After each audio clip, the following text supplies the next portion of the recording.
Welcome to episode 21 of the PhD Breakdown, where today I'm going to speak about why it's normal to change your PhD proposal.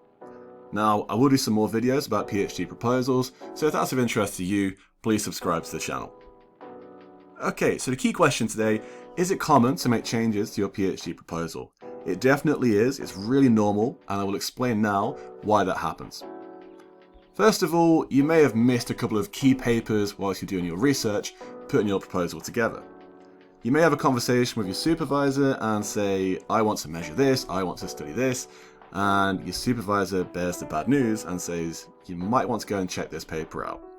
You check the paper out and realize your methodology has been covered before in a very, very similar paper, meaning that you can't redo that study again. This is very normal, it happens, you can't read every single paper, sometimes you miss one or two, and that impacts your proposal.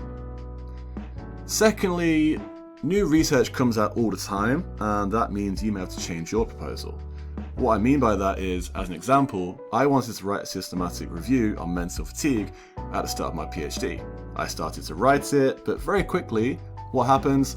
Somebody else publishes a systematic review on mental fatigue. I wasn't very happy about this, I was pretty shocked, but that's life, it happens. Next, you may want to get a new perspective from not just your supervisor, but other people about your PhD.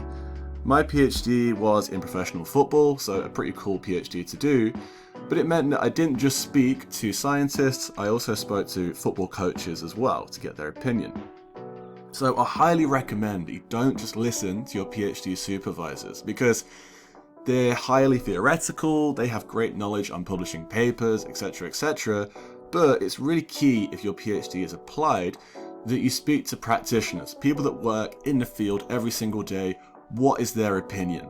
Once you speak to those people, it will change your perspective and change what you put into your proposal.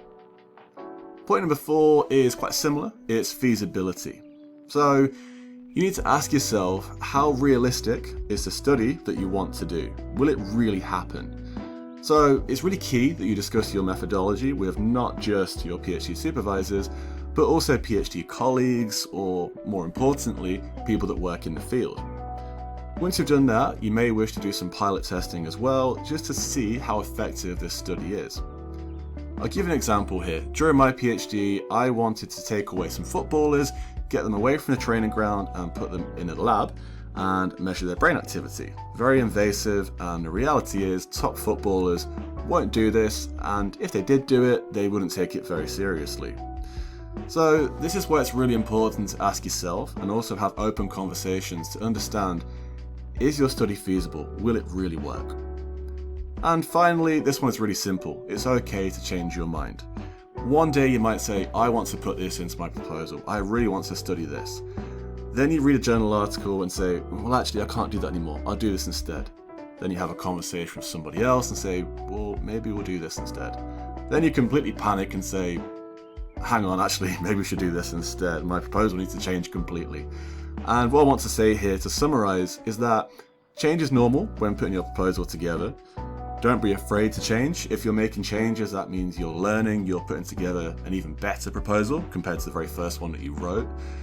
But it's really key that you make some well-informed decisions. So trust your own instincts, but also be humble, have conversations, speak to supervisors, speak to people away from your supervisory team, and just get all these ideas, put them together, and it will create a good proposal, and it will take time.